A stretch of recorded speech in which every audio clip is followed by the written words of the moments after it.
Ibu baik, izin kita mulai ya Ibu. Oke, suara saya terdengar ya? Sudah Ibu, jelas. Baik, Bismillahirrahmanirrahim.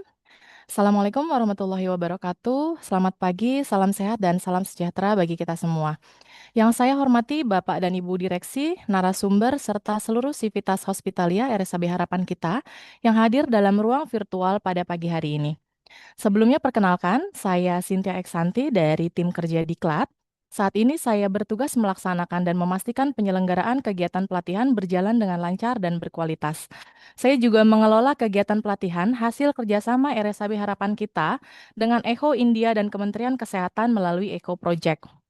Bagian dari penguatan kapasitas SDM kesehatan di seluruh Indonesia melalui model pembelajaran kolaboratif serta menjadi bagian dari tim kerjasama internasional yang bertanggung jawab untuk memperluas kolaborasi strategis lintas negara dan pengembangan kapasitas di bidang kesehatan. Senang sekali bisa mendampingi Bapak Ibu dalam Wigro hari ini, program yang dirancang sebagai ruang belajar dan tumbuh bersama, yang digagas sebagai bagian dari penguatan kompetensi SDM RSAB Harapan Kita. Hari ini kita akan kembali berkumpul dalam suasana virtual yang hangat untuk mengikuti WeGrow sesi ke-35 dengan tema Quality Improvement, Friend or Foe. Pada kesempatan kali ini kita akan bersama-sama menggali pemahaman mengenai quality improvement, sebuah upaya peningkatan mutu yang seringkali menjadi tantangan sekaligus peluang dalam pelayanan dan pengembangan organisasi. Apakah quality improvement merupakan sahabat yang membantu kita berkembang atau justru tantangan yang perlu kita hadapi? Tentunya hal ini akan kita bahas lebih dalam lagi bersama narasumber kita hari ini. Melalui sesi ini kita akan belajar bagaimana mempersiapkan diri, membangun mindset global, serta memanfaatkan peluang yang ada untuk mengembangkan potensi diri secara maksimal. Sebelum memasuki sesi materi, izinkan saya membacakan profil singkat narasumber kita pada pagi hari ini yang sama-sama sudah kita kenal. Narasumber kita adalah Ibu Dr. Reni Wigati, spesialis anak, subspesialis emergensi dan terapi intensif anak konsultan. Seperti kita ketahui, Dr. Reni Wigati adalah Direktur Utama RSAB Harapan Kita dan dokter spesialis anak konsultan emergensi dan terapi intensif anak. Beliau berstatus sebagai PNS Kementerian Kesehatan di RSAB Harapan Kita. Pada pengalaman sebelumnya, beliau pernah menjadi Ketua Komite Mutu dan Direktur Medik dan Keperawatan di Rumah Sakit Kanker Darmais. Tidak hanya memiliki pengalaman kepemimpinan, beliau juga memiliki latar belakang akademik yang kuat dengan pendidikan dokter umum, spesialis anak, hingga subspesialis konsultan ilmu kesehatan anak di Universitas Indonesia. Dengan pengalaman panjang dalam penguatan mutu layanan kesehatan, tentunya pemaparan beliau hari ini akan memberikan banyak insight dan perspektif baru bagi kita semua. Baik rekan-rekan semua, tanpa berlama-lama lagi, mari kita dengarkan paparan dari narasumber kita, Ibu Dr. Reni Wigati, spesialis anak, subspesialis Etia Konsultan. Kepada Dr. Reni, waktu dan layar kami persilakan. Baik, terima kasih banyak Ibu Cynthia. Assalamualaikum warahmatullahi wabarakatuh. Selamat pagi, salam Waalaikumsalam. sehat, dan salam sejahtera untuk kita semua. Terima kasih dokter, Bapak Ibu yang telah bergabung pada sesi Wigro hari ini. Sangat senang juga bergabung dengan Rumah Sakit Anak Bunda Harapan Kita, Pusat Kesehatan Ibu dan Anak Nasional, yang memiliki program yang sangat luar biasa. Jadi hari ini saya ditodong gitu ya. Dokter ini pokoknya nggak boleh enggak, harus mau sharing di Wigro. Dan I thought, oke, apa itu Wigro? Wigro adalah satu ruang di mana kita bisa berdiskusi bersama Bapak Ibu untuk kita semua tumbuh. Ya, jadi mungkin ini bukan satu arah saya memberikan menjadi narasumber gitu ya, tapi saya mungkin hanya berbagi sedikit tentang bagaimana eh, kita dapat melihat satu quality improvement ini dari berbagai aspek gitu. Dan untuk bisa dibantu mungkin bisa share screen teman-teman diklat. Ya. Jadi tadi sudah diperkenalkan dengan sangat hangat. Terima kasih Ibu Cynthia. Saya adalah seorang pediatric intensivist ya, dokter spesialis anak yang mengambil peminatan di ICU dan emergensi anak. Kemudian di pengalaman kerja saya sebelumnya, saya juga pernah menjadi punggawa mutu di sebuah rumah sakit, tepatnya di rumah sakit sebelah. Dan mungkin juga selamat datang teman-teman dari Rumah Sakit Kanker Darmais, Pusat Kanker Nasional yang izin saya juga undang ya Bapak Ibu dari Diklat. Oke, jadi hari ini saya akan bercerita sedikit tentang quality improvement, di mana kadang untuk staf rumah sakit begitu mendengar kata-kata mutu. Aduh, langsung gitu ya. Pingin banget deh ambil obat alergi, takut anafilaktik gitu ya. Boleh nggak? Jangan deket-deket saya, dia mutu repot gitu ya. Kadang-kadang kita suka mendengar ada staf rumah sakit yang begitu dengar kata mutu itu melipir. Jauh-jauh deh, kayaknya susah gitu ya. Jadi saya harap pada pagi ini kita bisa berdiskusi bersama bagaimana mutu ini bisa kita ambil balance antara keselamatan pasien, efisiensi kerja, tanpa meninggalkan sisi humanity di dalam pekerjaan kita di rumah sakit. Slide. Baik, jadi quality improvement ya seperti yang saya sampaikan sebenarnya sering dibicarakan di setting layanan kesehatan, even di yang modern gitu ya. Dan ketika kita bicara peningkatan mutu, maka kadang dianggapnya sebagai oh iya ini memang supaya kerja kita lebih efisien, kemudian juga kita bisa meningkatkan keselamatan pasien. Tapi kadang ada juga yang menganggapnya aduh itu kayaknya berat ya, kayaknya paperworknya banyak banget deh. Itu ngambil data ya gitu, itu ngukur-ngukur ya. Terus harus perbaikan ya, capek dong ya kita gitu. Nah itu adalah dua mata pisau yang mungkin sering terjadi di dalam diskusi kita kalau kita bicara peningkatan mutu di dalam rumah sakit. Nah, tapi sebenarnya pada saat kita mengerti ya, bila kita mengerti apa sih sebenarnya intisari dari quality improvement, kemudian kita coba dalami, kita coba selami kenapa sih sebenarnya peningkatan mutu itu penting. Nah, baru deh mungkin kita jadinya bisa berdiskusi ya gitu. Jadi sebenarnya mutu ini teman kita atau sebenarnya dia musuh dalam selimut gitu ya, bikin kita capek. Oke, slide berikutnya. Nah, Bapak Ibu, kita mulai dengan UAT ya. Jadi sebenarnya apa sih peningkatan mutu ya? Peningkatan mutu dalam layanan kesehatan tentu berkaca pada satu sistem yang sangat sistematis, kemudian didukung dengan upaya-upaya perbaikan berbasis data untuk memastikan bahwa pelayanan kita kepada pasien memberikan hasil yang terbaik dan juga memberikan performa organisasi atau performa rumah sakit dalam hal ini yang terbaik ya. Jadi sebenarnya quality improvement itu adalah pendekatan yang proaktif dan terstruktur dan ada satu kata utamanya ya continuously ya. Jadi continue. Quality improvement itu bukanlah satu quality improvement kalau dia bukan suatu proses yang continue atau berkesinambungan. Nah, kalau kita sudah melakukan perbaikan, kita harus melakukan selalu evaluasi, kemudian kita perbaiki lagi berdasarkan hasil yang kita dapat dari evaluasi. Jadi quality improvement ini bukanlah satu tindak lanjut reaktif terhadap satu masalah gitu ya. Jadi kita harus membedakan mana yang merupakan memang tindak lanjut satu titik gitu ya, tindak lanjut yang oh oke, misalnya rekam medis tidak lengkap ya dilengkapi. Nah, itu hanya perbaikan proses gitu. Tapi kalau quality improvement itu kita lebih mengevaluasi dari hasil yang kita sudah dapat, kita evaluasi proses yang kita lakukan pada saat kita mencapai hasil tersebut, lalu kita perbaiki lagi prosesnya. Duh, kok kayaknya ribet ya. Oke, coba kita lihat berikutnya. Slide. Nah, jadi kalau kita lihat Bapak Ibu sejarahnya, apakah quality improvement ini lahir dari rumah sakit? Ternyata tidak. Dia bukan bayi modern ya. Dia lahirnya bukan di rumah sakit, tapi dia lahirnya di pabrik. Believe it or not, yang pertama kali mengenalkan konsep quality improvement ini adalah apa ya kita sebutnya ya, produsen bukan ya, Toyota lah. Toyota itu apa ya? Satu perusahaan otomotif ya. Jadi sebenarnya quality improvement ini lahirnya itu di Toyota. Jadi ada bapak-bapak dua namanya Bapak Edward Deming dan Bapak Joseph Juran. Bapak Edward Deming ini adalah orang yang menemukan konsep PDCA ya. Jadi kalau misalnya pernah dengar Plan Do Check Act nanti mungkin kita bahas sedikit di belakang. Bapak Deming ini berfokus kepada pola perbaikan PDCA supaya ia bisa menghilangkan kesalahan sedini mungkin. Jadi dia cari gitu ya. Ini kira-kira missnya di mana sih? Itu sehulu mungkin. Kemudian dia juga fokus di menghilangkan hambatan antar departemen kerja. Jadi menghilangkan budaya kerja silo. Kemudian memprioritaskan kualitas di atas kuantitas. Ya, jadi bukannya kuantitas tidak penting, tapi kualitas itu di atasnya kuantitas. Nah, itu dia coba membuat perbaikan terus-menerus dengan cara plan do check. Kemudian kalau Joseph Juran tuh dia dikenal dengan trilogi mutu. Dia itu memperkenalkan konsep perencanaan mutu, pengendalian mutu, dan perbaikan mutu gitu ya.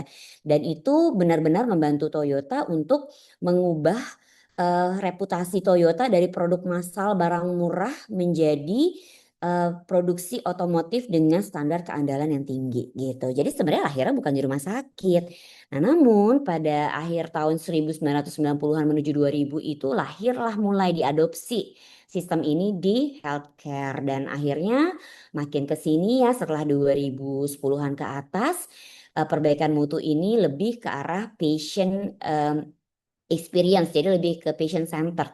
Kalau yang pertama diadopsi oleh healthcare itu dia mengikuti cara pikirnya produksi otomotif bahwa oke kita harus kerjanya lebih efisien, kemudian kita harus mulai mencatat insiden ya, karena tadi kan untuk mencari akar masalah itu Deming mulai mencatat insiden. Jadi kalau di rumah sakit diaplikasikannya sebagai pencatatan insiden keselamatan pasien. Nah, makin ke sini kita mulai mikir quality improvement itu sebagai bagaimana sih ini juga bisa mengimprove patient experience, right?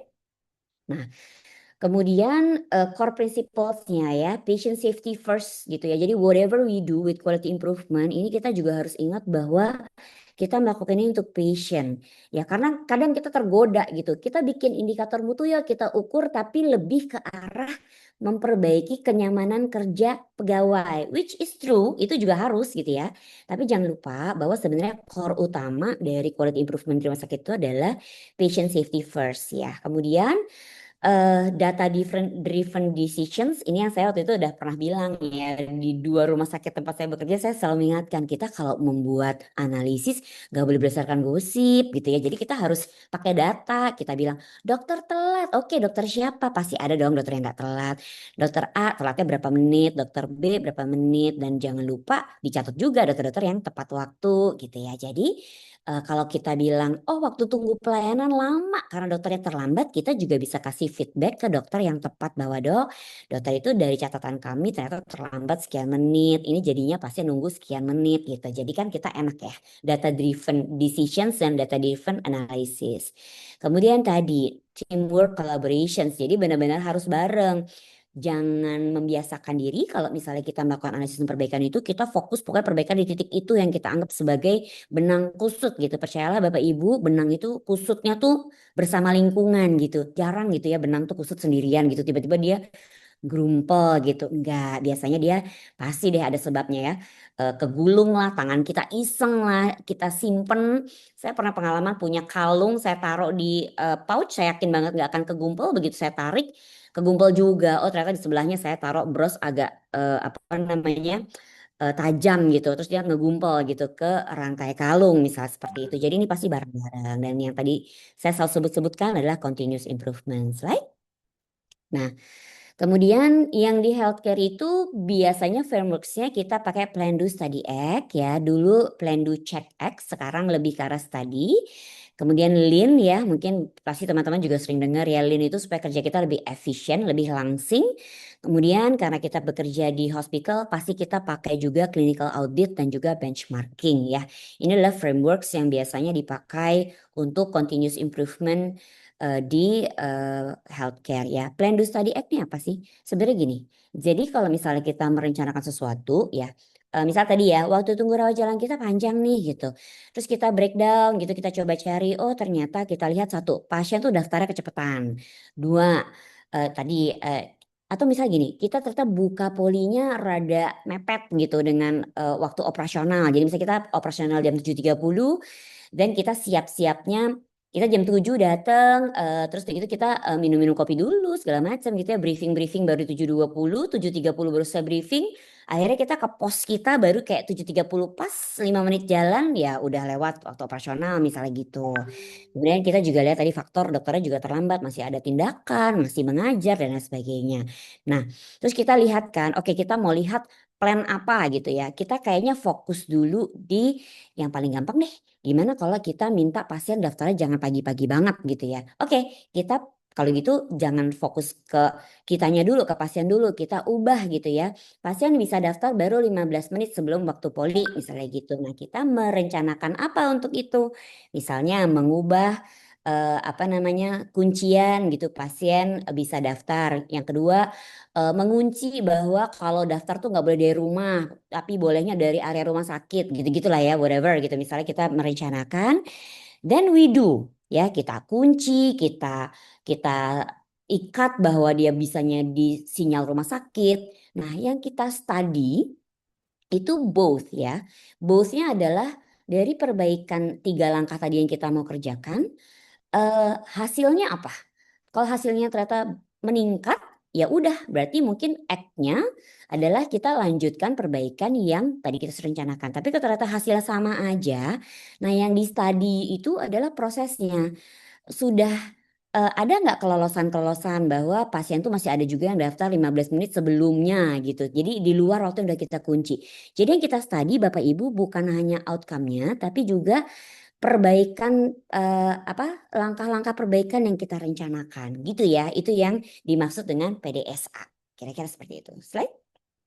Nah, kenapa saya tadi cerita panjang kali lebar kali tinggi? Karena sebenarnya tadi QI itu kalau kita cara buat dan susunnya itu tepat, itu sebenarnya bisa sekali menjadi friend di healthcare. Ya karena memang bisa meningkatkan keselamatan pasien, mengurangi medical error, meningkatkan teamwork kita, kemudian kita jadi punya protokol-protokol standar gitu ya. Jadi dokter Reni melayani poliklinik dengan Dokter Aryani. Ini mohon maaf ya misalnya Dokter Aryani sebagai peer group saya di direksi, Dokter Aryani melayani ya caranya sama gitu. Jadi jangan Dokter Aryani pakai cara A, Dokter Aryani pakai cara B, Dokter Endah pakai cara C gitu ya. Jadi kita nggak punya standar rumah sakit, punya standar dokter. Tentu rumah sakit tidak akan bisa berbaikan dengan cepat dan efisien kalau harus meladeni berbagai framework yang ditetapkan oleh masing-masing nakes. Slide. Nah, kemudian kita juga harus lihat dampaknya ya kan kita males ya ngapain sih kita rapi-rapi kalau misal ternyata nggak ada dampaknya ya tapi memang sudah proven Bapak Ibu cukup banyak sangat banyak itu penelitian yang dilakukan di area-area intensive care terutama NICU. Jadi penelitian-penelitian di NICU ini sudah membuktikan bahwa dengan memperbaiki infeksi yang terkait dengan central line ya dan kateter dengan bundles infeksi itu bisa benar-benar mengurangi angka infeksi itu dengan sangat tinggi mencapai 70% gitu ya. Kemudian medication safety gitu ya, insiden-insiden keselamatan pasien itu benar-benar bisa berkurang dengan melakukan berbagai perbaikan di proses bisnis. Misalnya kita pakai barcode, program rekonsiliasi gitu ya. Ini PRRSAB kemarin saya baru lihat. Kemudian alert system ya. Jadi kayak early warning, itu yang nanti. Kalau yang alert system itu misalnya apa tuh persediaan ya, persediaan sudah sedikit ya ada alert sistemnya. Kemudian ada misalnya gini, kita tanam di e-resep kita. Kalau misalnya yang diresepkan sediaannya oral tapi dia tulisnya pemakaiannya injeksi dia kasih alert. Apakah Anda yakin? Gitu. Nah, itu adalah salah satu pemanfaatan alert system ya untuk memperbaiki atau mengurangi medication error. Nah, early detection system. Nah, ini yang sangat menarik ya. Jadi kalau ada pasien perburukan, kemudian protokol-protokol itu kita bisa infuse ke dalam sistem keselamatan pasien, maka sebelum pasien itu benar-benar perburukan, kami di ICU akan sangat terbantu dengan early detection system ya. Jadi kalau misalnya pasien ini udah mulai takikardi, tensinya masih bagus, nah ini kita udah alert nih jangan-jangan bentar lagi tensinya turun. Nah dulu itu tensinya udah keburu turun, baru deh bunyi monitornya, kita baru lihat udah keburu shock pasiennya kira-kira seperti itu. Nah jadi Bapak Ibu dokter sekalian, quality improvement itu tidak melulu di area manajerial, sangat banyak yang bisa kita kerjakan di quality improvement yang urusan klinikal ya. Jadi mungkin juga bisa jadi menarik untuk para klinisi untuk ikut mendukung program quality improvement. Slide. Nah, jadi operational benefits-nya ya bisa yang jelas efisien, udah itu nggak usah ditawar deh. Jadi efisiensinya jelas, kemudian waktu tunggu berkurang, resource ya pemakaian resource menjadi lebih efektif, kemudian mengurangi biaya. Ya karena dengan perbaikan yang continue, kita pasti terus-menerus tidak merasa puas, kita sudah perbaikan dan terus-menerus melakukan efisiensi dan penghematan. Slide. Nah, Apa hubungannya dengan akreditasi ya? Akreditasi itu kadang di banyak rumah sakit itu dianggap sebagai proyek Roro Jonggrang. Nah, sebenarnya Bapak Ibu, kalau budaya mutu ini sudah tertanam akreditasi itu kita udah nggak usah repot deh.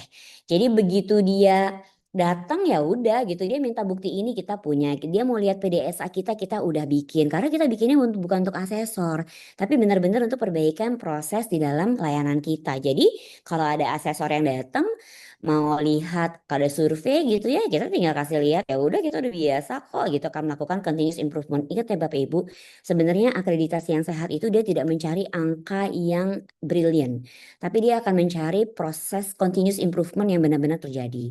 Jadi sebenarnya surveyor yang teliti dia akan tahu nih angka-angka bagus belum tentu quality improvementnya bagus. Dia akan lihat bahwa itu bukan satu budaya continuous improvement, tapi cuman kita sebentar aja bikin grafik bagus banget semuanya udah tercapai gitu ya. Surveyor yang berpengalaman akan sangat bisa melihat itu. Slide.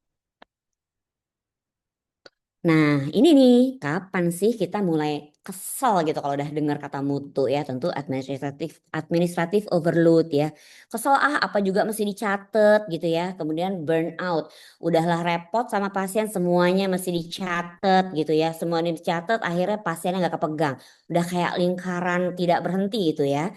Kemudian excessive documentation yang formulirnya bejibun gitu. Nah, habis itu begitu disuruh perubahan kadang-kadang orang memang sulit untuk berubah karena dia merasa itu sudah yang terbaik versi dirinya. Ya, resistance to change ini juga challenge gitu karena begitu kita bicara quality improvement, change is a must gitu. Nggak mungkin kita tuh bisa improve kalau kita nggak ada proses bisnis yang berubah. Slide. Nah, eh, sekarang kenapa sih hal tersebut bisa terjadi? Ternyata kita sendiri yang bikin. Ya, misalnya disusun indikator untuk unit ada 40 gitu kan. Ya repot amat gitu ya. Gimana caranya mau bekerja kalau misalnya data yang dikelola aja ada 40 ya. Udah gitu lapor indikator per bulan gitu. Hari aja hari kerja 20. Sehari suruh analisis dua kayaknya menangis gitu ya. Kemudian data collection. Nah, ini memang kalau kita belum dibantu sama digitalisasi data, ini repot ya kalau data itu masih sangat harus manual. Kemudian tadi mesti pilih pasien atau nulis gitu ya. Kadang itu pilihan yang sulit buat klinisi, pasti mereka lebih senang pasien sebenarnya. Tapi kalau nggak ditulis didn't happen gimana dong? Jadi harus ditulis juga. Akhirnya dia setengah ke pasien, setengah menulis. Jadi nggak ada yang performanya 100%. Ya, jadi key insight-nya adalah yang saya tebelin saya miringin. Less can genuinely be more. Jadi less is more itu beneran Bapak Ibu. Nggak melulu loh kalau indikator yang kita ukur tuh banyak artinya kita bagus banget. Itu akhirnya kita nggak bisa tahu mana yang jadi prioritas. Gitu ya. Jadi bukannya ditinggal pengukurannya tapi kita pilih yang mana prioritas. Kenapa itu kita pilih dan kita komit ke situ. Slide. Nah, jadi ini human dimension QI is not about numbers. There are humans behind it. Jadi harus kita lihat juga nih kalau misalnya menuju QI ini human kita tampak exhausted. Kemudian dia capek disuruh berubah terus. Kemudian ini ya saya sampai stabiloin blame culture. Jadi kalau dilaporin insiden terus jadi tunjuk-tunjukkan hidung. Kamu sih yang salah farmasi, rawat inap sih, PPDS nih gitu ya. Udah deh kalau udah tunjuk-tunjukkan akhirnya semua orang malas udah nggak mau perbaikan, anggap aja semuanya sudah baik gitu. Nah, jeleknya kalau kita sudah menganggap semuanya baik, kita no improve at all. Slide. Nah, teknologi ini dong favorit kita ya, IT gitu. Nah, teknologi itu sebenarnya jelas adalah QI enabler, tapi di belakang Bapak Ibu saya tambahkan ya, risiko. Ya, risiko. Ada loh risikonya pakai teknologi yang bagus, biru saya cepat aja bacanya. EMR bagus jelas ya. Dashboard analitik bagus lah, angka-angka masuk, grafik tiap hari jadi gitu ya. Kece. Tapi terus AI assisted monitoring, AI bisa, oh dia ikut bantu bikin rekomendasi, happy dong kita sebagai penanggung jawab ya dibikinin resume awal sama AI. Tapi ada risikonya ada over digitization. Jadi apa human touch-nya hilang. Jadi kita nih tergantung nih sama AI. Nah itu yang jangan. Hati-hati Bapak Ibu nanti kalau kita sudah mencapai fase, kita sudah full digitalisasi, kita pakai bantuan AI, do not leave the human touch ya. Karena biar bagaimanapun AI is machine, dia tidak tahu keadaan emosional seorang manusia. Itu yang tidak boleh kita tinggalkan sebagai human factor. pada saat kita meminta bantuan digital dan AI untuk mengelola perbaikan mutu. Nah, jadi teknologi should enhance clinical judgment, bukan replace gitu ya. Karena misalnya gini, didididididididid, bunyi monitor gitu ya, terus dia bikin kan, patient is going to be shocked, misalnya dia gitu kan. Terus kita lihat anaknya ketawa-ketawa, kenapa ya gitu kan. Oh ternyata dia takikardi, dia hipertensi karena dia lagi dikelitikin, dia ketawa-ketawa gitu kan. Ya udah sih ini bukan mau shock, dia emang happy gitu ya. Terus ternyata kita salah setting. Kan kalau anak itu nilai normal jantung sama tensinya beda-beda tiap umur. Oh ternyata kita salah deh, kita settingnya ini 5 tahun bukan 5 bulan gitu. Itu ada faktor error di mesin. Tapi kenapa? Karena memang setting normal yang di input ke mesin salah. Tapi kan mesin nggak lihat pasiennya bahwa ini sebenarnya pasiennya tuh bayi. Dia percaya aja sama input yang di input sama manusia gitu kira-kira ya. Jadi human touch itu tidak boleh ditinggalkan pada saat kita memanfaatkan teknologi dan AI. Slide. Nah, ini jadi contoh ya bahwa penelitian-penelitian yang pernah diterbitkan dan nanti mungkin bisa baca sama-sama bahwa QI itu benar-benar bisa mengurangi infeksi dan bahkan bisa mencapai 70% ya. Dan ini yang mempublikasikan perbaikan di infeksi pada kasus-kasus neonatus terkait perbaikan bundles infeksi akses sentral dan kateter ini tidak hanya satu dua health institutions.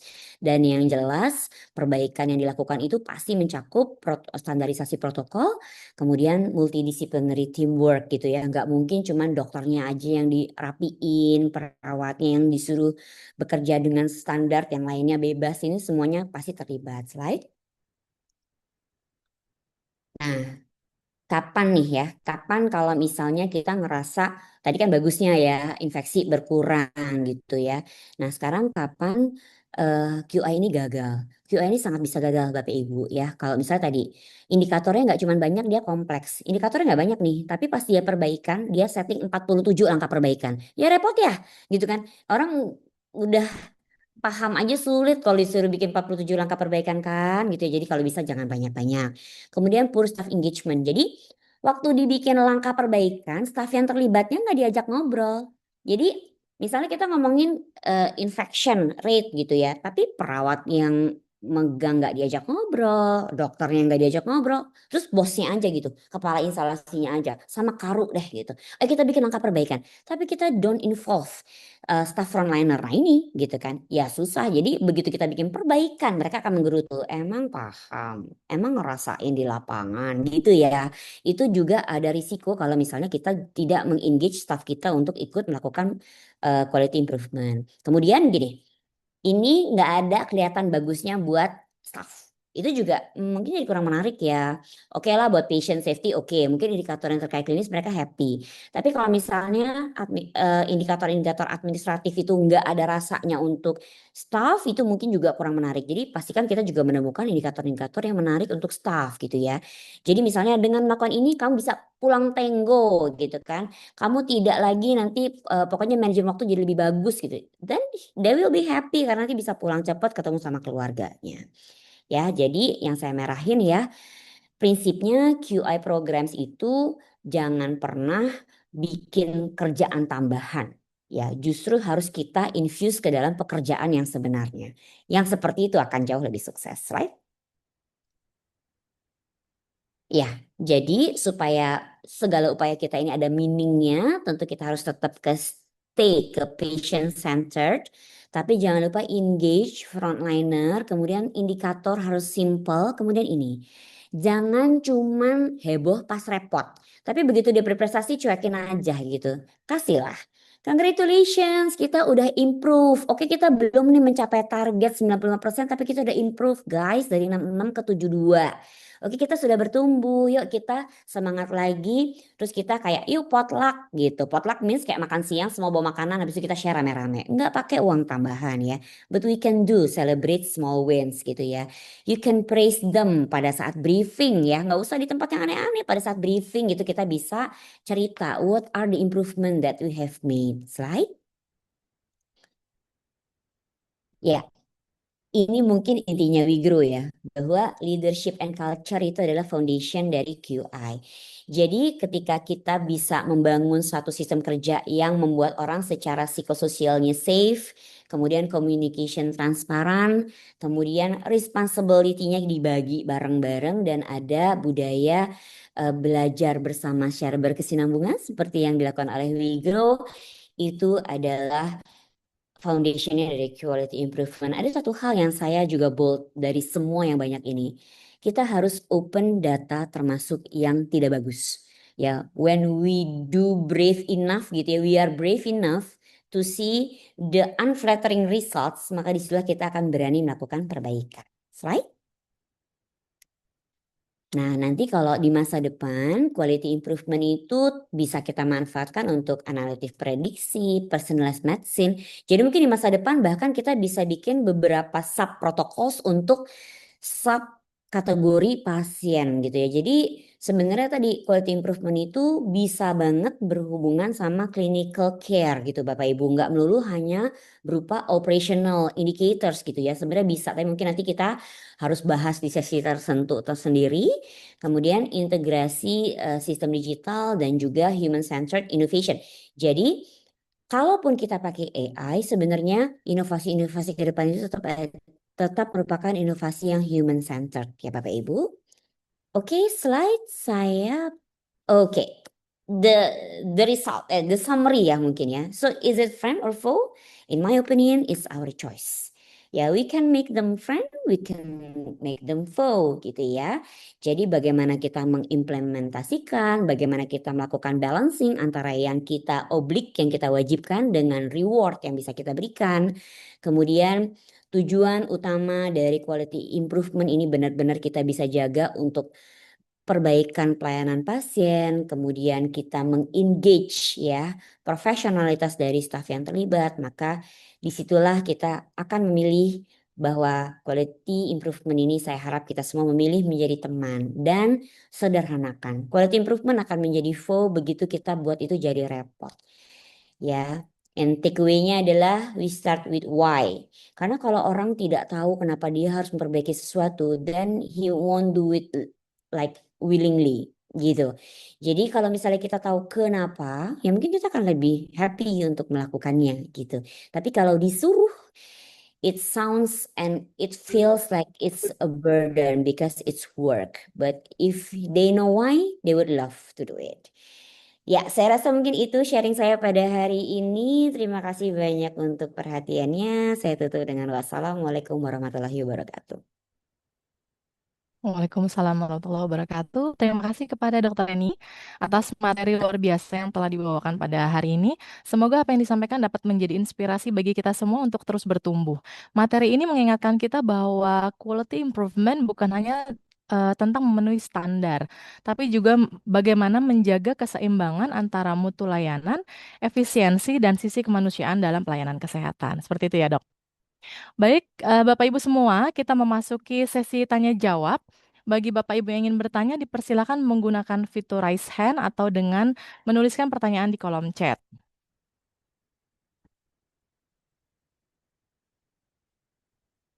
Baik, Dok, sambil menunggu rekan-rekan lain yang bertanya, saya ingin sedikit bertanya kepada Dokter Reni. Jadi kan ini terkait dengan mutu atau akreditasi pelayanan kesehatan seperti itu ya, Dok. Seperti sudah kita alami 3 hari kemarin, kita sudah mengalami pit stop akreditasi dan itu cukup banyak pokja yang kita hadapi. Sepertinya kemarin ada 21 meja.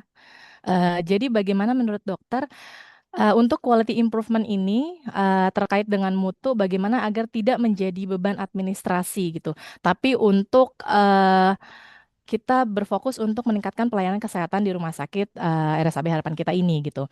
Dan menurut dokter apa sih yang paling penting dalam keberhasilan quality improvement ini utamanya di RSAB Harapan Kita? Terus apa yang harus diprioritaskan dan mengapa? Baik, terima kasih banyak untuk pertanyaannya. Sangat tepat guna ya, karena kita baru selesai pit stop. Jadi Bapak Ibu, kenapa sih harus pit stop gitu ya? Jujur ya, pit stop itu apa coba? Pit stop itu kan kayak kalau kita race mobil, ya. Terus ada pit untuk pit stop mobil itu kan untuk betulin ban dan lain sebagainya gitu ya supaya kayak zret abis itu dia bisa ngebut lagi. Nah, sebenarnya pit stop itu kita berharap sebagai bahan refresh. Ya, tapi saya paham refresh itu bisa kita lakukan pada orang-orang yang sudah tahu sesuatu. Kalau kita nol zero itu pasti bukan refresh tapi dia kayak wah this is something new for me and oh my god banyak banget gitu kan ya. Tapi nggak apa-apa. Karena kita kan 1.300-an orang ya dengan teman-teman outsourcing mungkin kita bisa 1.600 gitu ya. Nah, nggak apa-apa. Karena variasi dari 1.600 orang ini sangat lebar. Ada yang jago banget, ada yang blank banget gitu nggak apa-apa. Jadi kita pit stop aja dulu deh. Because we have to start somewhere. Ya, next steps-nya apa? Next steps-nya adalah tadi. Kalau kita perhatikan, pit stop itu kan banyak kan PIC babnya yang cerita ya. Orang kayak dicekokin gitu. Nah, next steps-nya apa? Next steps-nya saya akan minta semua kepala unit untuk cari yang versi sederhana dari tiap bab yang laku di bab dia gitu. Sebenarnya kayak Bu Sintia di diklat kan nggak juga harus tahu-tahu amat yang di areanya IPS RS dia harus tahu banget gitu kan. Jadi nanti setelah ini kita akan ke next phase which kita akan fokus aja ke tiap unit mana sih yang dia tuh harus tahu amat gitu. Yang lain mah ya udah gitu. Nice to know gitu ya. Jadi memang akan kita filter nextnya karena tadi begitu terlalu banyak itu akan overwhelm, nggak akan jadi apa-apa sih kita kayak kita jawab aja deh yang penting kita dapat nilai gitu. Tapi kadang we have to start from there gitu. Karena kalau enggak orang lupa nih. Kita harusnya sudah membangun budaya mutu dan keselamatan pasien. And why did we choose pit stop? Karena udah deket. Ya, udah 6 bulan lagi ya kita nggak sempet gitu untuk yang bikin pembelajaran 1 tahun, we cannot. Jadi harus agak top down. Tapi nanti dari situ kami akan lihat mana sih yang kita tuh udah kuat. Oh udah jago banget apar sama BHD. Oh ya udah selesai. Berarti yang itu kita udah nggak sentuh lagi. Tinggal nanti kapan-kapan kita simulasi. Oh tapi ini masih blank banget. Dia nggak hafal nih ternyata SOTK rumah sakit gitu ya. Agak susah ya. Terus yang di level staff, cuci tangan nih 5 momennya kurang. Dan 5 momennya kurangnya di titik yang ini gitu. Kita jadi bisa punya data itu.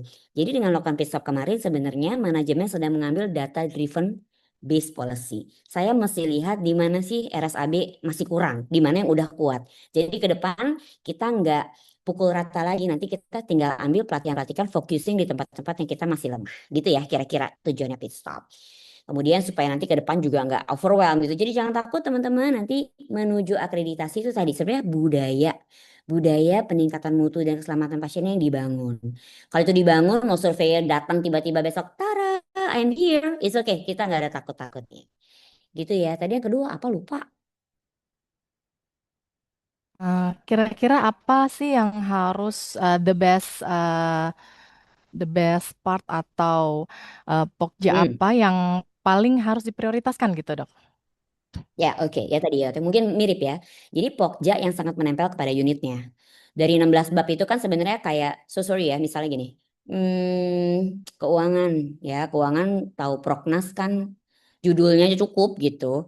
Ya, terus kalau misalnya dimintain anggaran tentang itu, dia akan tahu itu prioritas. That's all. Gitu. Ya, dan itu ditanya loh di akreditasi. Ada nggak anggaran untuk Ponek? Gitu. Nah, jadi sebenarnya kan kok kayak jauh ya gitu, tapi ada loh hubungannya walaupun sedikit gitu.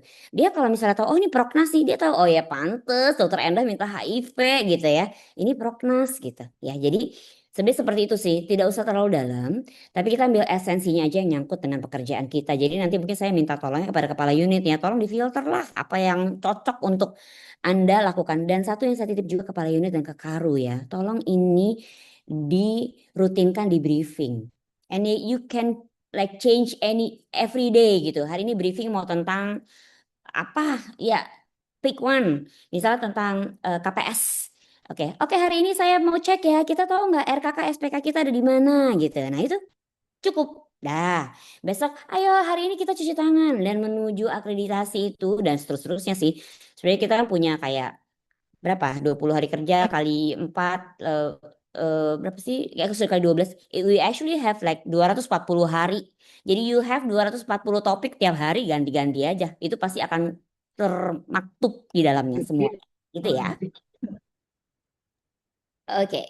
Kita mungkin ke chat Baik, coba Dok. kita baca. Boleh saya bacakan ya, Dok?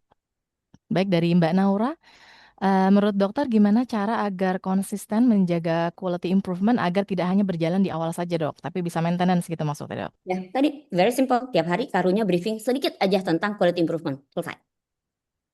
Jadi Oke, kecil-kecil tapi rutin.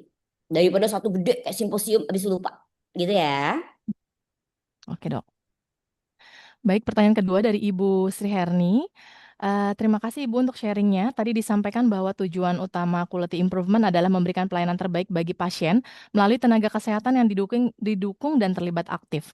Bagaimana cara meningkatkan keterlibatan staf agar merasa menjadi bagian penting dari proses peningkatan mutu tersebut, bukan hanya sebagai pelaksana kebijakan, seperti itu. Oke, this is I love.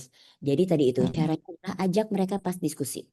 Jadi kita udah bikinin studi kasusnya gitu. Habis itu kayak oke, Mm. menurut kamu apa yang bisa kita perbaiki tadi karena dia yang di lapangan.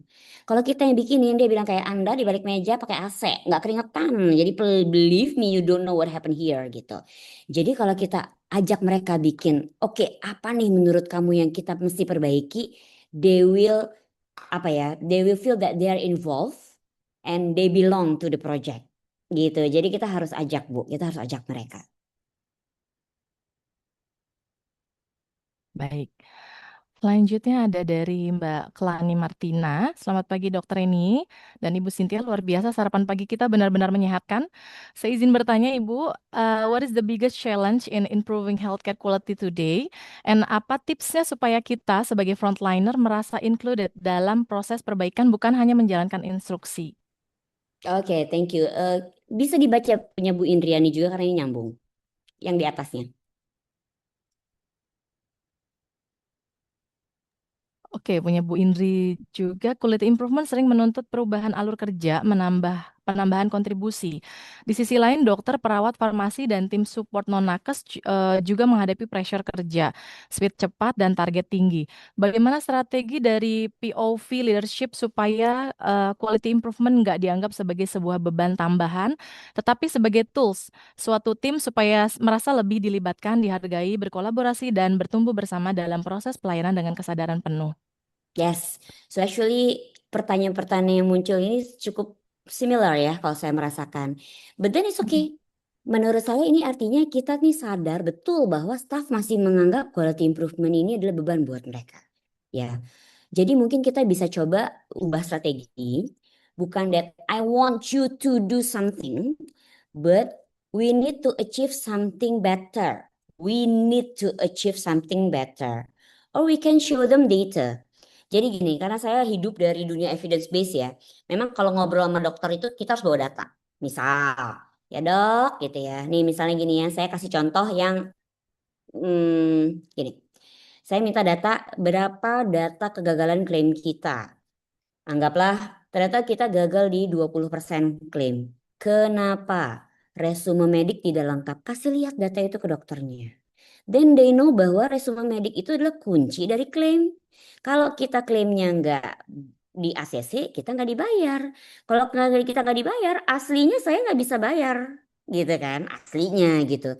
Tapi ya kalau misalnya kita cuman kayak dok resum, dia nggak tahu. Jadi tadi ya key takeaway-nya adalah they have to know why we do this. Jadi dia tidak merasa ah Bu Indri nih cari cari muka ini nanti ke dokter ini di root baru. Ya kan nanti yang kita kerjakan ini nih yang dapat nilainya Bu Indri. Nah kalau kita di label seperti itu sama staff, sampai ujung berung dia nggak akan mau ikutan gitu karena dia merasa ih ngapain aku bantu Bu Indri naik jabatan gitu. Tapi kalau kita ajak ayo kita lihat minta ke customer care minta dong komplain yang ke aku, kasih komplain yang ke aku, kasih lihat ke staff kita, hai dan kasih lihatnya senyum aja. Hey lihat ini review dan tadi yang bagus dikasih lihat juga. Review bagus pasti masuk juga kok. Di Google Review itu pasti juga ada yang bagus. Hey guys selamat ya kita dapat review bagus nih. Waktu di Dermai saya ingat banget. Ada sampai pasien bikin video tentang a nurse yang sangat disayangi oleh pasien. Wah itu kita kayak wah kamu keren banget gitu. Dan itu kita appreciate gitu ya. Tapi begitu ada komplain masuk kita juga kasih lihat. Tapi kita punya komplain ini nih. Yuk kita breakdown ini kenapa sih? Jadi tidak berulang lagi komplainnya. Jadi mungkin itu adalah strategi yang kita bisa deliver ke staff kita bahwa we make them understand why we have to improve. And then we ask them to join the team. Yuk, supaya kita bisa improve. Menurut kamu apa yang kita bisa perbaiki? Lalu kamu susahnya apa? Ya, sebagai pegawai kita tuh pasti seneng kok kalau ditanya sama atasan kita kayak kamu tuh susahnya di mana sih gitu. Aku dikasih tahu dong. Dia kayak oh, dia notice loh saya ada kesusahannya gitu. Dan mungkin kadang memang dianya kali yang manajemen waktunya kurang baik, tapi dia nggak bisa lihat itu. Bisa sih, tapi dia suruh cerita dulu gitu ibu-ibu. Jadi mungkin kita bisa ubah point of view-nya dulu. Kita coba gali dulu staff kita merasa beratnya di mana, itu kita tuliskan juga dari Bonefish apa namanya Bonefish analysis kita bahwa dari burnout staffnya di mana tadi di slide saya memang tidak memungkiri ada burnout staff ya gitu. Nah di situ mungkin nanti kita sebagai pimpinan kita bisa aturkan alur kerja yang lebih lean. Kita lihat oh ini form isinya sama nih. Harusnya kita nggak dua kali ngisi gitu. Nah nanti kalau misalnya udah kita bisa main IT-nya kuat, kita bisa bilang kalau udah input di sini, misalnya kita ukur tinggi berat badan, itu otomatis kelempar ya ke CPPT, ke pengkajian awal, gini gini gini. Nah itu kita bisa ngobrol sama IT. But never ever kita berharap tim IT gitu yang mengide gitu karena biar bagaimana field medicalnya di kita yang tahu data ini sebenarnya bisa kelempar ke IMR yang ini kita ngobrol sama IT, can you help me to do this gitu ya. Oke, ada yang masuk lagi sepertinya Bu Sinti, apakah masih boleh? Boleh. Dari Ibu Radia ya, Dok. Dok, filosofi Lean atau tadi quality improvement dalam mencapai efisiensi dilakukan melalui ritme kerja yang konsisten, stabil, dan berkelanjutan, bukan kecepatan sesaat yang menggebu-gebu. Namun era transformasi sekarang justru satset dar der dor nih, Dok. Gimana nih? Mohon arahan dokter bagaimana kita terus konsisten. Oke, mungkin kalau saya boleh minta angkat tangannya ya. Siapa di sini yang kalau misalnya diskusi atau rapat gitu ya, rutin banget bikin notulen atau key takeaways dengan PIC-nya siapa, kemudian timelinenya kapan? Kita udah rutin belum bikin itu? Kalau kita sudah rutin dan nggak mungkin itu transformasinya dar der dor. Kita tuh suka dar der dor karena pas ronde, iya ini mesti dibetulin ini. Udah, habis itu nggak ada yang ngawal. Ya kan, terus tiba-tiba besok dokter ini mau ronde lagi. Ya dar der dor, orang lupa gitu kan. Tapi kalau misalnya kita siapkan waktu untuk jadi gini, sebenarnya ini juga berkaitan sama manajemen waktu kalau saya lihat ya. Dulu waktu saya awal-awal kecemplung di manajerial, ya jujur nih, saya kan klinisi murni tiba-tiba kecemplung manajerial. Saya tuh pulang pasti malam. Saya pulang pasti malam. Terus saya ditanya sama apa namanya suami saya. Kenapa sekarang pulang malam terus gitu ya? Bukannya di manajerial itu malah 9 to 5 jadi ya kan bingung ya. Kok pas jadi dokter malah lebih lebih clear gitu ya. Terus di manajerial malah lebih malam. Saya bilang it was not saya bukan di posisi direktur ya. Saya waktu itu masih sekretaris slash ketua komite mutu saya lupa. Terus saya bilang kalau dokter itu jadwal jaganya lebih jelas. Saya bilang kapan kita jaga clear. Kalau manajerial itu terus-terusan gitu kan membela diri. Terus dia bilang coba kamu cek lagi deh. Jangan-jangan manajemen waktu kamu yang nggak bagus. Terus saya cek sih, and it's true. Manajemen waktu saya nggak bagus. Jadi satu saya suka ngobrol, kelihatan kan dari tadi kelihatan banget saya tuh suka ngobrol. And I do a lot of talking and chit-chatting ternyata di jam kerja. Jadi memang saya tuh jelek manajemen waktunya. Di situ saya perbaiki, saya punya papan besar. Jadi kalau masih hadir bersama saya mantan teman-teman saya di Komite Mutu dulu. Saya punya papan besar di belakang saya. Di situ ada PR-PR-nya kasup-kasup saya dan di papannya kasup-kasup dia punya PR sub masing-masing dengan staffnya. So maybe if we build a structured workflow itu bisa membuat kinerja kita nggak hanya untuk mutu ya, benar-benar untuk kerja. Itu mungkin bisa lebih flow-nya lebih lebih lancar lah gitu. Karena kita structured kerjanya, terus juga nggak banyak iklan gitu loh. Ya, karena kalau nggak ditulis gitu ya. Kenapa saya bilang tulis dong gitu? Karena kalau enggak saya nanti lupa loh. Saya tuh orangnya flight of ideas banget. Nanti kalau nggak ditulis saya tiba-tiba nagih sesuatu yang sebenarnya saya nggak instruksiin. Bisa dibilang, enggak di KTA nggak ada gitu loh dokter Eni. Dokter tuh nggak bilang waktu itu. Jadi it was not in our discussion gitu. Itu boleh ditagih karena ditulis. Terus saya kayak, oh iya mungkin tuh saya ngarang gitu. Bisa banget. Saya bisa banget ngarang. That's why di akhir rapat saya tuh biasa bilang tulis ya semuanya yang saya tadi bilang. Karena saya juga supaya stick ke plan yang udah kita sepakati. Saya nggak nambah-nambah PR gitu. Ya moga-moga itu, saya tahu itu bukan suatu jawaban pasti, itu hanya my recommendation, but maybe we could do it, we try. Tapi kalau enggak nanti kita PDSA. Kok tetap ya, udah kita tulis, udah bikin timeline, udah bikin PJ, tetap aja dar dar dar. Nanti mungkin PDSA kita ya, Bu Radia ya.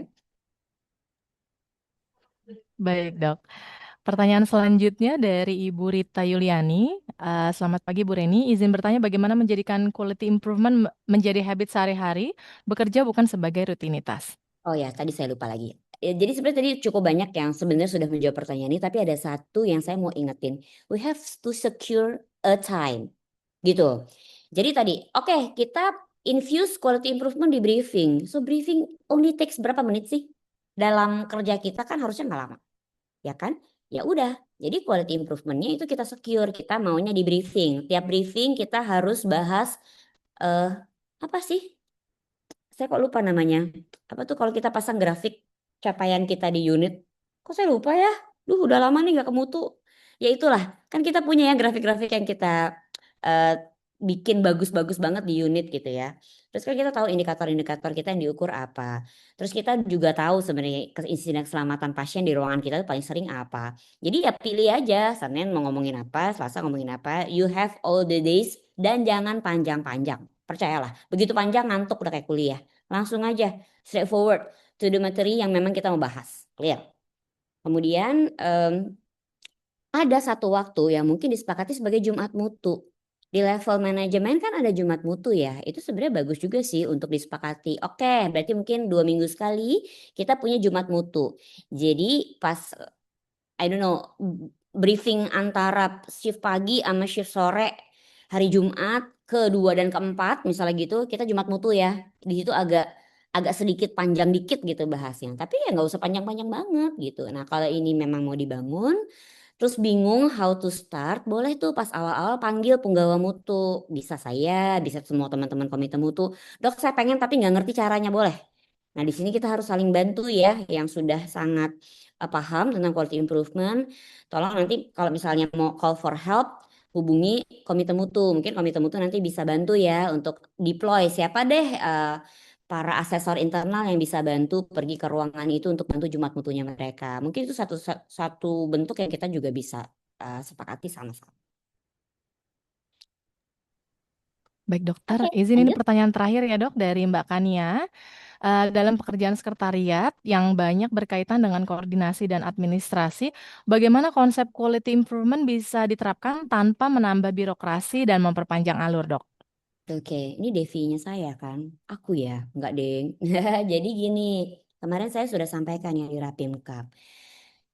Kita itu tidak boleh membenci administratif. Kita harus sayang sama administrasi. Yang kita harus tidak suka itu birokrasi, betul.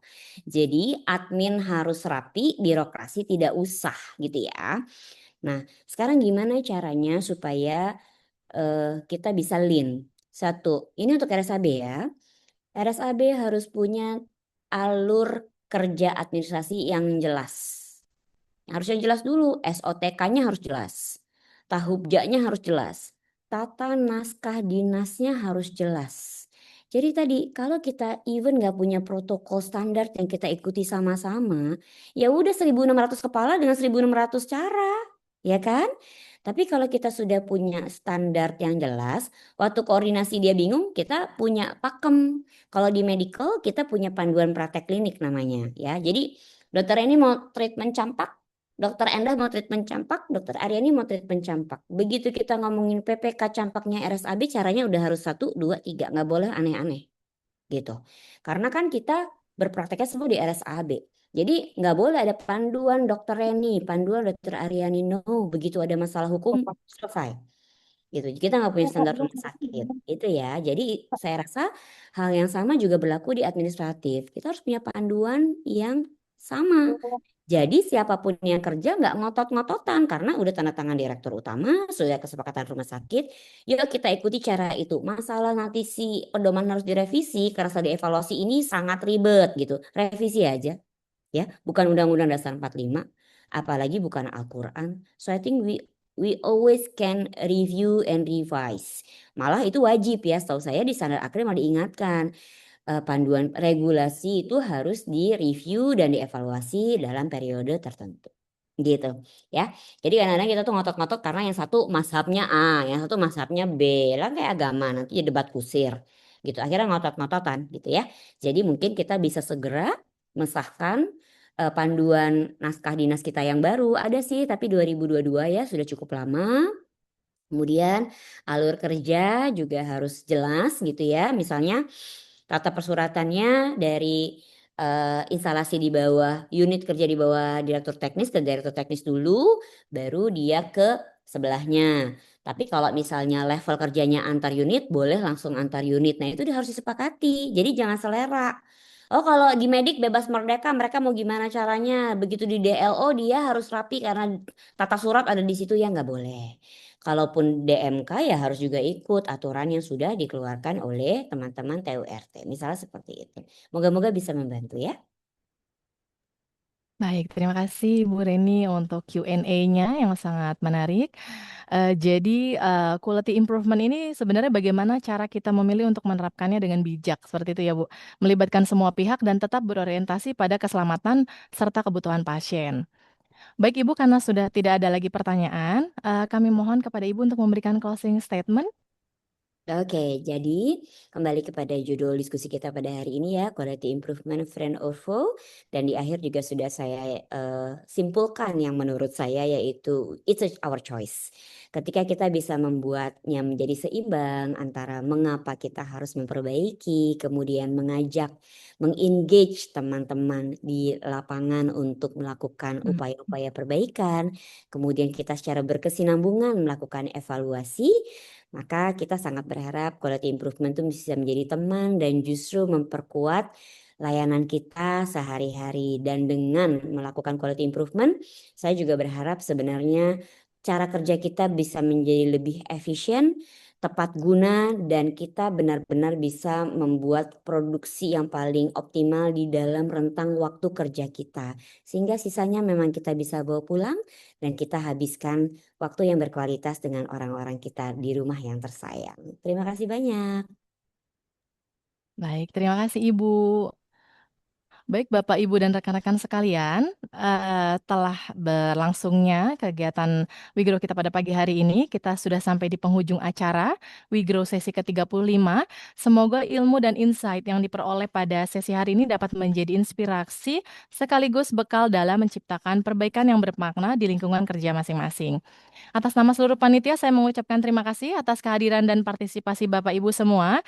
Jangan lupa untuk mengambil satu insight dari sesi ini, refleksikan dan praktikkan dalam keseharian di unit kerja masing-masing. Karena pertumbuhan selalu dimulai dari langkah kecil yang konsisten. Jangan lupa juga untuk ajak rekan lain untuk hadir di WeGrow sesi berikutnya agar kita dapat terus belajar dan bertumbuh bersama. Saya Cynthia pamit undur diri, sampai jumpa di sesi WeGrow berikutnya 2 minggu kemudian. Wassalamualaikum warahmatullahi wabarakatuh, selamat pagi dan salam sehat. Waalaikumsalam warahmatullahi wabarakatuh. Terima kasih semua. Terima kasih Bu Reni.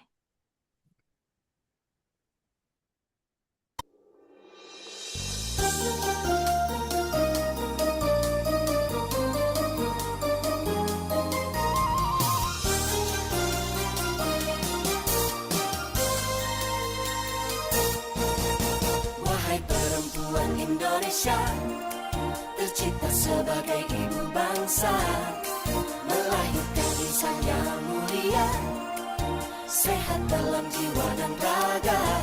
Kami terdepan dalam tugas untuk melayani kesehatan Anda, melindungi sang buah hati agar sehat senantiasa selamanya. Rumah sakit anak dan bunda, harapan kita melayani sepenuh hati untuk ibu dan anak negeri. Rumah sakit anak dan bunda, harapan kita sehatkan Indonesia.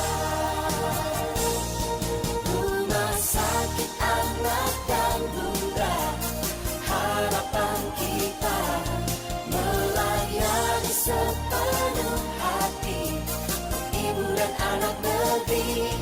Rumah sakit harapan kita, pusat kesehatan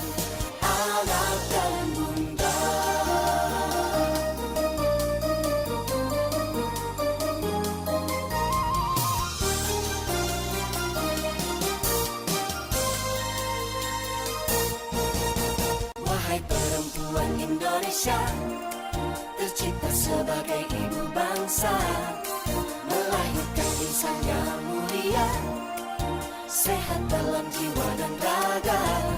Kami terdepan dalam tugas untuk melayani kesehatan Anda, melindungi sang buah hati agar sehat senantiasa selamanya. Rumah Sakit Anak dan Bunda.